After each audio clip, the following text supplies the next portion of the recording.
In today's video, let's talk about things you can do while you're waiting for your car to charge, or you generally waiting for someone, or you just want to spend some time in your car.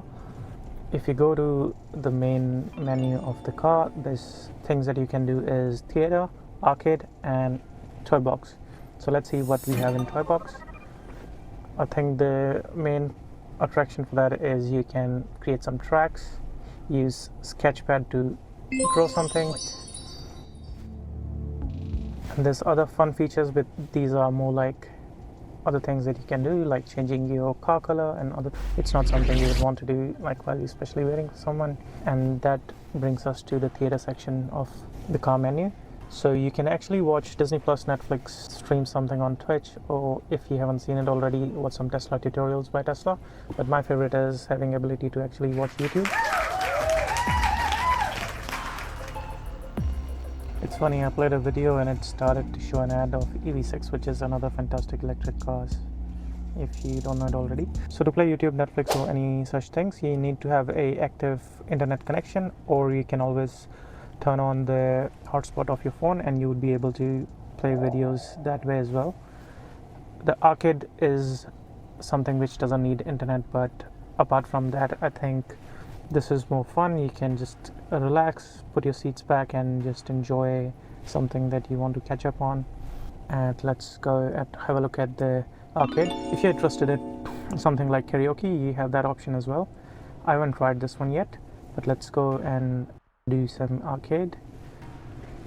And as you can see, you have an option to actually visit all those three things from here as well. You can switch among them.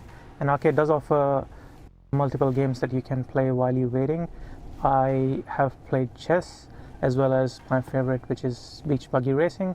You would be actually able to use your Bluetooth remote or any other wired remote with this game, and it supports up to 2 players.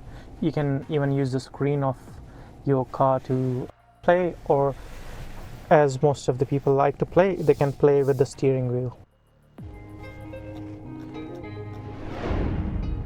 So one thing happens when you actually playing it with the steering wheel is that it rotates the tire on the outside, which is like, I don't know how much effect it does, but if you are parked at a spot where it's a bit rough on the side, it always the squeaky noise of the tire that you can hear, and that's not something I want to damage my tires. It's not going to be much damage as such, but still, if your tires are rotating on the spot, it's obviously causing some sort of damage, but it's fun to play with. I'll actually show you a quick demo of that.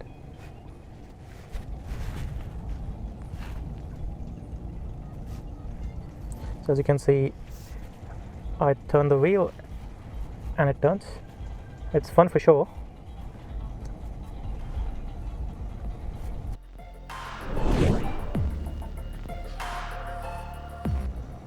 And the other way you can play is just by using these, I think, on-screen controls.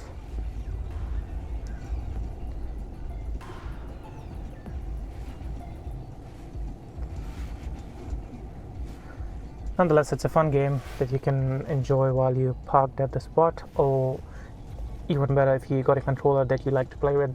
Now, I believe the recent PS5 controller pairs with the car via Bluetooth, and that gives an option for us to enjoy the game and utilize the time. Or not if not utilize, then make the most out of it. So yeah, it's just a lot of other games that you can play. Some are supporting like controllers, some are played via other means. You can always look at this information from here, and it shows you what it supports and what it doesn't. Like for example, chess, you can play up to 2 players and it supports the touchscreen. And I think the good thing about this is, like, if you're bored and you're interested in playing chess, you can always play with the car, and it shows as a Tesla driver, and it just makes it even better. And you can actually increase the level of the car, which means the more higher level you go, the harder the game gets. And that just brings to the end of this conversation, that it's a different car, very unconventional approach to how you can use the infotainment in your car.